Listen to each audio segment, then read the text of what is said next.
Welcome to Tech Success, our new 10th Revolution group podcast. We're welcoming Steven Ingram this morning. Steven, would you like to introduce yourself, give yourself a kind of career history to date and an overview of what you're doing now? Sure. I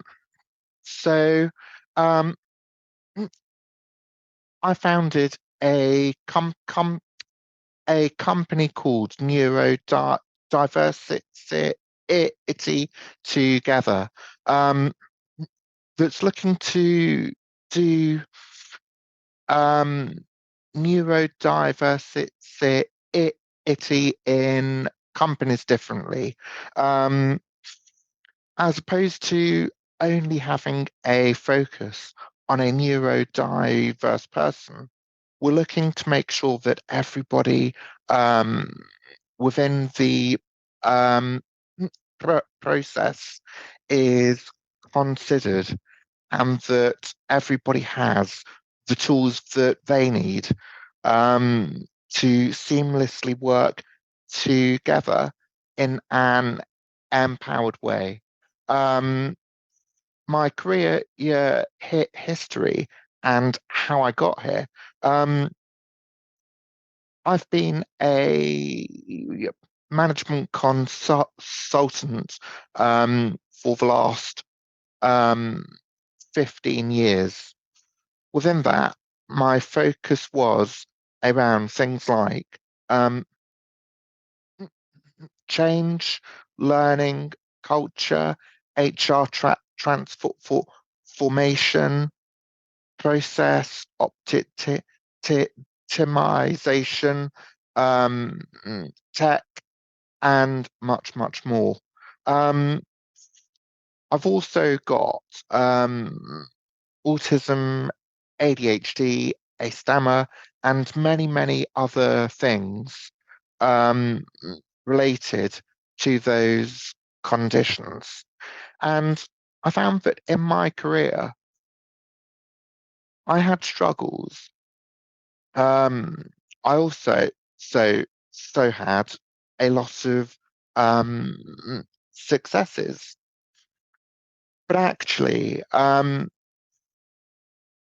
realized that I could bring something very, very different to this marketplace, and I could bring my expertise,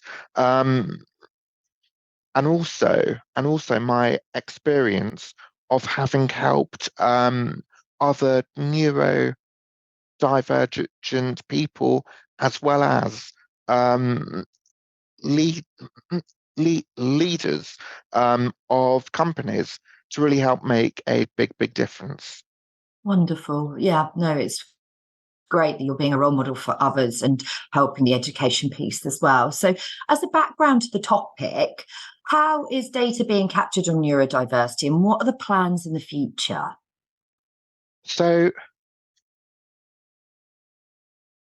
there are a couple of ways in which to look at this. I think really for me, the most interesting thing is about what data isn't being captured currently. Neurodiversity is such a complex area. And I think that with regards to the data that isn't being captured, you firstly got people who don't want to disclose their conditions, which they don't have to do. You've also got an element which is about looking at the data that companies don't currently capture.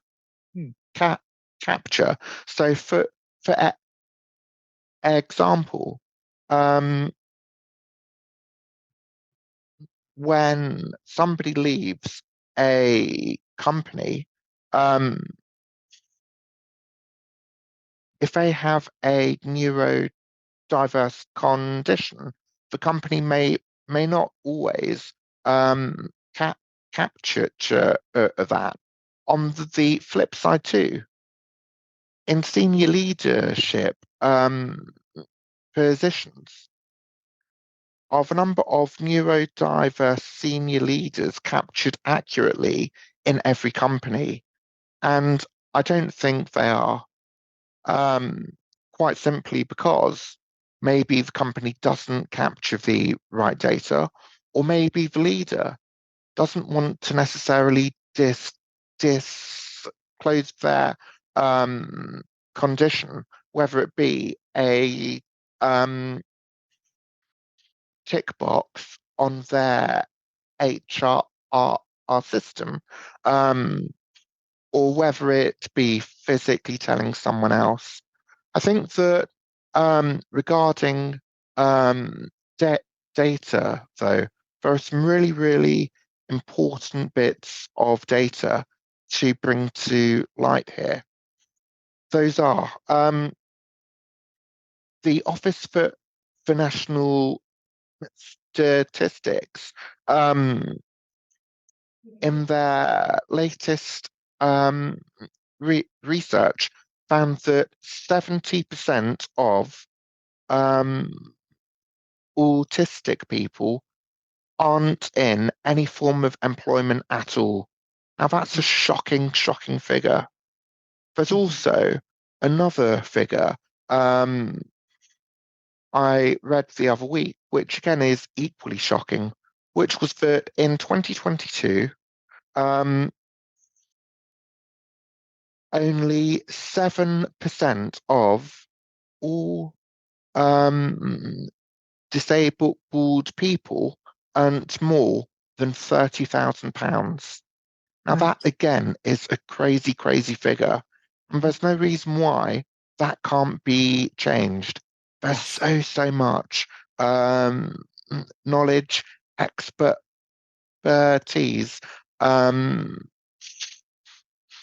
and potential out there, as well Yeah. as the extra value that they can bring companies to.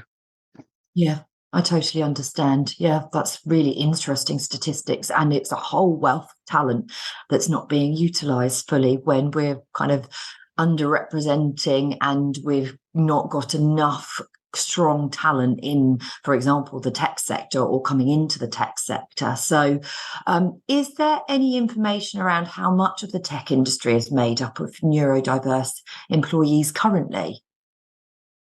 So I'm not going to give a definitive answer around this, simply because, like I mentioned before, you can look at the data in so many different ways. What I would say is, though, is that I have heard people generalizing with regards to the types of roles that a neurodiverse person can do within tech. What I would say is there are cases where that might be right, but also there are cases where neurodiverse um, pe- people can do any role at any level. I mean, like I mentioned before, I've got autism and ADHD, but yet I've led programs where for tech transformation um,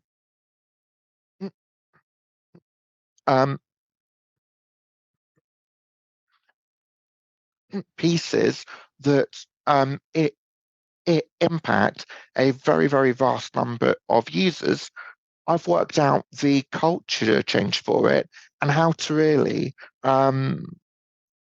embed that new way of working successfully, and how to um, make sure that users are on board and happy doing the thing that they're doing next.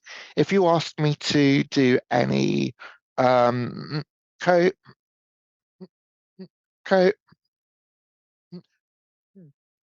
coding, let's say, I wouldn't even know where to start. So there is that part. There's also a part where I've worked with senior directors and partners who are neuro di-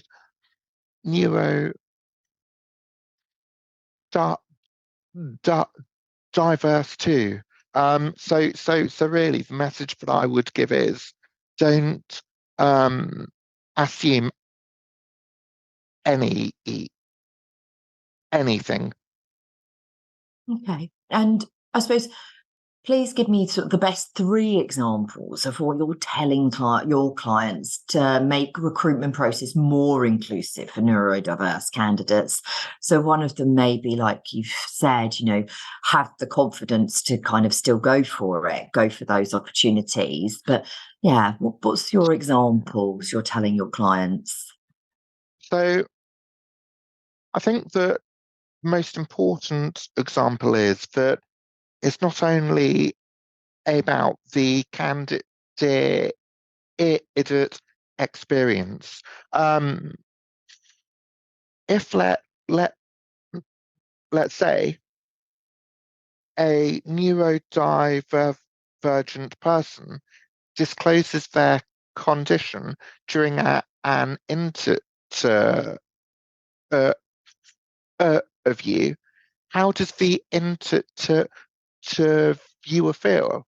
How has the company empowered them to be able to process that in for emotion? The second part is to really look at when a neurodiverse candidate it might need adjustments. It's really helping everybody. The candidate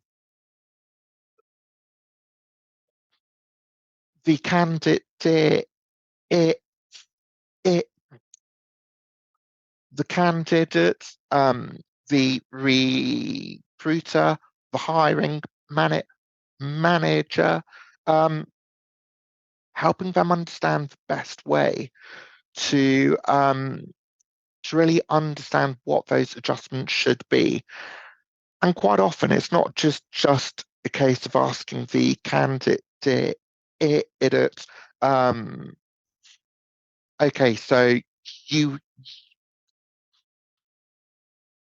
you want X um, at, adjustment, that's fine.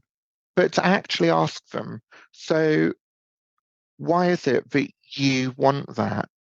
What is it that you're hoping this will uh, uh, uh, achieve?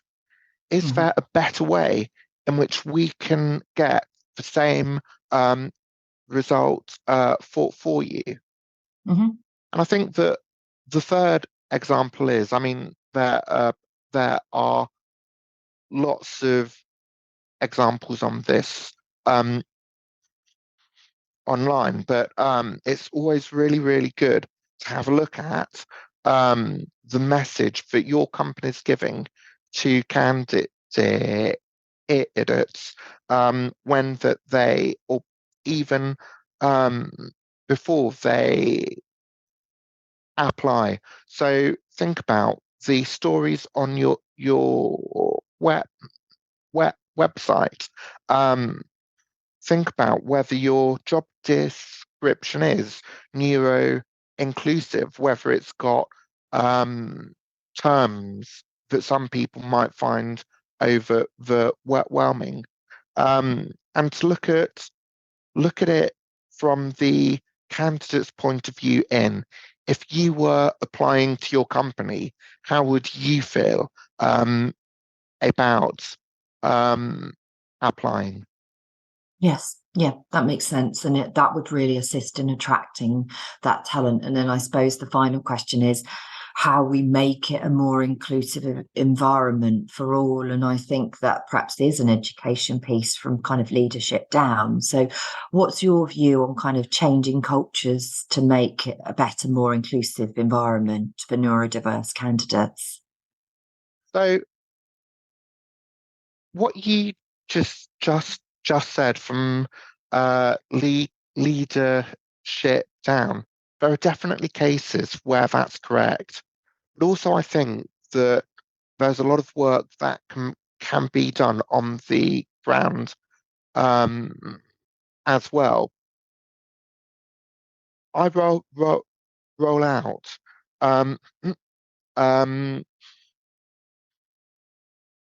end to end learning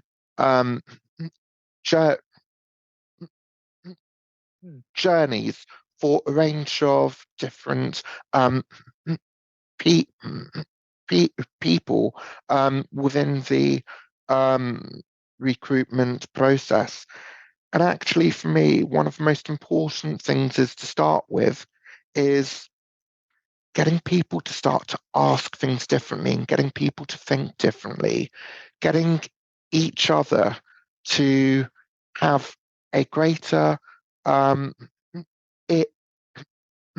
it, insight into not only the function of a different role or person, not only to help them see what the other person might be thinking, but also look at what that person might be um, feeling as well, and to really help educate everyone to make sure that together they can have